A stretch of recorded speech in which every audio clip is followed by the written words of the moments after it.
Mga katrops, welcome back ulit ko sa aking channel, Sports Rock PH. At ngayon nga ay pag-uusapan natin ang pagkuha ng Utah Jazz kay Tyler Herro at ang pagpirma na ng kontrata ni Keith Jimenez sa San Miguel Beermen. Pag-uusapan na rin nga natin dito sa ating panibagong video ang balitang tapos na nga daw ang Lakers trade ngayong offseason at ang sinabi ni Austin Reeves na meron nga daw most talented roster ngayon ang Los Angeles Lakers.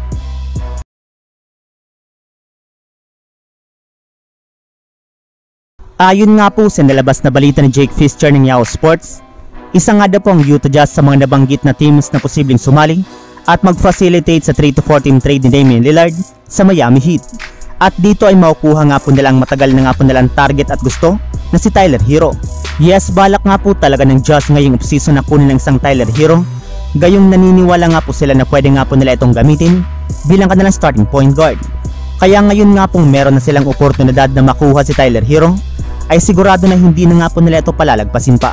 Samantala, punta naman tayo sa ating sunod na pag-uusapan. Sa kalalabas pa lang na balita na official na nga pong pumirma ng kontrata si Keith Jimenez sa San Miguel Beermen. Ayon nga po sa nanunsyo mismo ng SMB, official na nga daw po nilang pinapirma ng 2-year contract ang 5'11" YouTube sensation at ang kanilang ika-76 overall pick na si Keith Jimenez.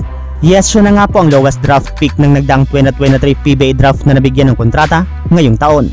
Nag-average naman nga po ito sa huling dalawang season nito sa MPBL ng 17.2 points, 7.6 rebounds, 4.7 assists, at 2.8 steals per contest at inaasahan na nga po na magkakaroon siya ng impact sa San Miguel Beermen. Habang dumako naman tayo sa ating sunod na pag-uusapan, sa balitang tapos na nga daw ang Lakers trade ngayong offseason at ang sinabi ni Austin Reeves na meron nga daw most talented roster ngayon ang Los Angeles Lakers. Para nga po sa inyong kaalaman mga katrops, 12 days na lang naman nga po ang natitira bago magsimula ang pre-season, kaya wala na naman nga daw pong gagawin pang ibang move o trade ngayon ng front office ng Los Angeles Lakers. Gayong bukod nga po sa katotohanan na wala na nga po silang trade assets na pwedeng i-trade, ay halos kompleto na naman nga po ngayon ang kanilang lineup.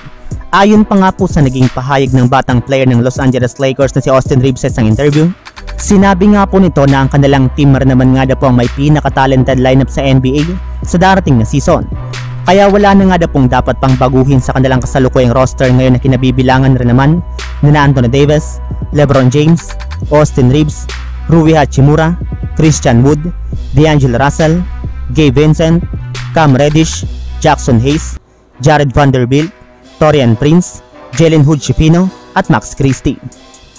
So yun lang mga katrops, ang handog kong story ngayong araw. Sana nag-enjoy kayo, please like and subscribe my YouTube channel, Sports React PH, para sa iba pang story at update patungkol sa NBA. Kita-kits muli sa ating susunod na video.